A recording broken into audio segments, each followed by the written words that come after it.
Alright, what's up YouTube guys? You're probably here because you've got a snapped wheel stud on an Acura RSX.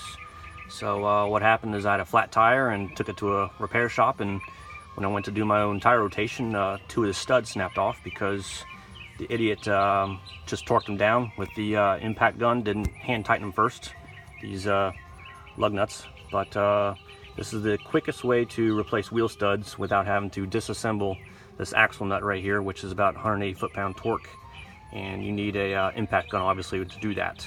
And my neighbor's got an impact gun, but I don't feel like going all the way over there and putting everything back together. But anyhow, how you do this is your dust shield, and you just cut a U-notch out here with this angle grinder, and then obviously you need to cut a flat spot right here on this hub assembly in order to get the new wheel stud in. And then the wheel stud obviously has a stem on it, but I took my angle grinder and cut this little flat spot right there.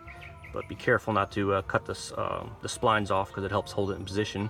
So just carefully take the angle grinder to it and make a flat spot just like that. And then you're able to shove it right through, with this little notch cut out without having to disassemble the whole system. And then also read that in order to pull it fully through, because I was able to take a punch and a hammer and hit it as close as I can, but it's obviously got 1/16 or an 1/8 inch left. So you take some washers and just stack it up and take a lug nut and just torque it down until it pulls all the way through, and you should have your wheel studs replaced on your Acura RSX. And this probably works for the TSX and maybe other Honda models. But kind of questions, just shoot them in the comments and I'll try to help you guys out. All right, take care.